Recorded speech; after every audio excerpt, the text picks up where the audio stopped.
El ejercicio dice, una alimentación formada por una parte líquida y una parte de vapor, Q es igual a 0.30 a 405.4 kilopascales. Se alimenta a una razón de 1000 mol por hora a una torre de destilación. La composición global de la destilación es N-butano, 0.35, N-pentano, 0.30, N-hexano, 0.20 y N-heptano, 0.15. La alimentación se destila de modo que al 97% del N-pentano se recupera en el destilado y el 85% del N-hexano se recupera en el residuo. Calcule lo siguiente: la cantidad y la composición de los productos y la temperatura en la parte superior, el número de etapas de reflujo total y la distribución de los otros componentes en los productos, la relación de reflujo mínima y el número de etapas a 1.2 R y la ubicación del plato de alimentación.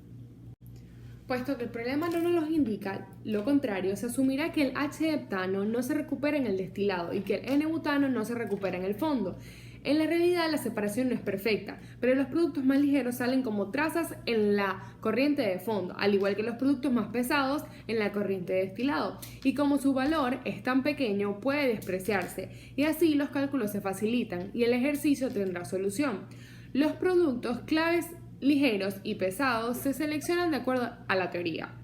El clave ligero presente en ambas corrientes es B, N-pentano, y el clave pesado presente en ambas corrientes es C, que es N-hexano. Primero se proceden a hacer los cálculos de balance de masa en toda la torre. Como primera medida se consiguen los datos extra, que son los porcentajes de recuperación. Se calculan para proceder a hacer los balances por componentes. El B, el C, el A y el D quedando de esta manera. Las composiciones de cada compuesto se consiguen como composición es igual a flujo del componente sobre flujo total, completando así el esquema planteado de esta manera. Para la temperatura de la corriente de destilado y de fondo se comienza asumiendo una temperatura para comenzar las iteraciones. En este caso se escogió 65 grados centígrados. Con esta temperatura es posible obtener los valores de K para cada compuesto, ya que se tiene una presión de 405 kilopascales. Y es posible utilizar el siguiente diagrama. Se escoge un compuesto de referencia y para este caso utilizamos el N-hexano. Una vez obtenido el valor de la sumatoria entre las composiciones de cada componente entre su volatilidad, que corresponde el valor de Kc, se halla el valor de la temperatura que le corresponde. Si esta es la misma que la asumida, se termina el procedimiento iterativo. Si no, se sigue iterando a partir de esa temperatura obtenida. A continuación se muestra el cuadro de iteración que se los presenta mi amiga. Se muestra aquí el cuadro de iteración, donde tenemos el cálculo de punto de rocío y el cálculo de punto de burbuja. Ahora, la parte B del problema que nos pide buscar el número de etapas en el reflujo total y la distribución de los otros componentes en los productos. Las etapas mínimas para el reflujo total, al igual que en la destilación binaria, el número mínimo de etapas teóricas, n sub m, se puede determinar para la destilación de multicomponentes para el reflujo total. La ecuación de Fenske también se aplica a dos componentes cualesquiera en un sistema de multicomponentes. Cuando se aplica a la fase pesada H y a la fase ligera L, se convierte en. Allí se muestra la fórmula dando un resultado de 6.9574, donde delta L promedio es 2.1148. La distribución de los otros componentes A y D pueden calcularse a partir de la siguiente ecuación. Y luego de hacer todos estos cálculos, se realiza un balance general para el componente A.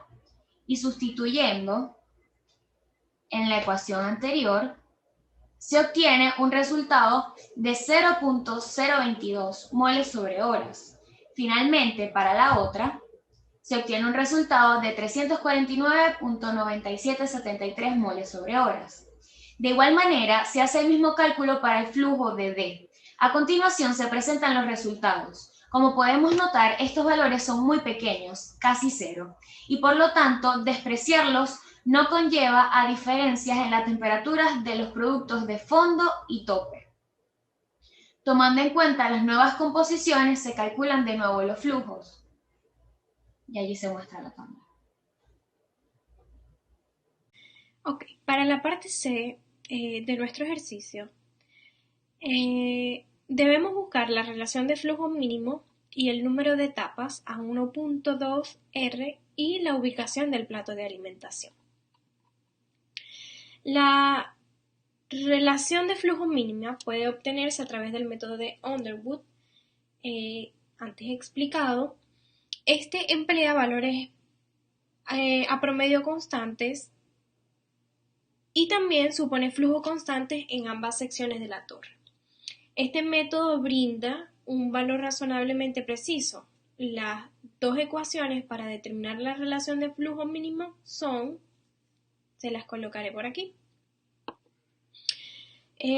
Los valores de volatilidad se obtienen a partir de un promedio entre las temperaturas tope y fondo. En este caso es 102.5 grados centígrados.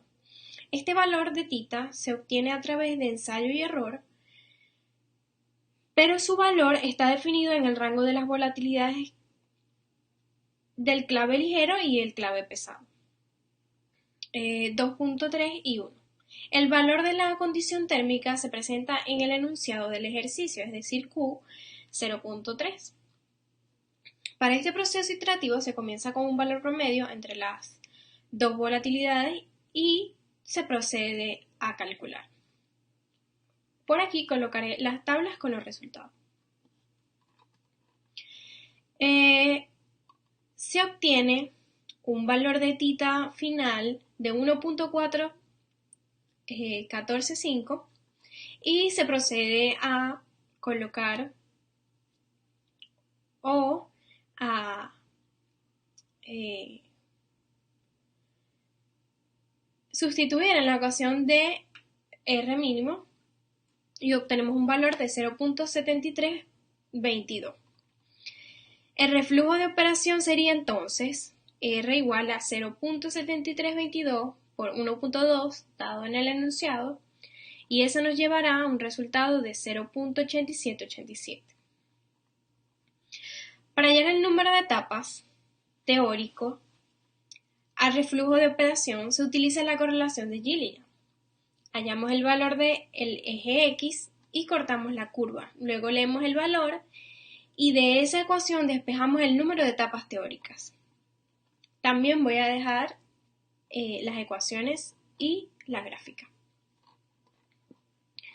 El plato de alimentación se consigue a través de la ecuación de Kilbride, donde n sub e es la cantidad de etapas encima de la etapa de alimentación y n sub s la cantidad debajo de la etapa de alimentación.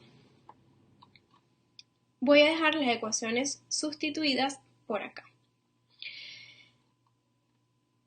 N sub e sobre n sub s nos da un valor de 0,8287.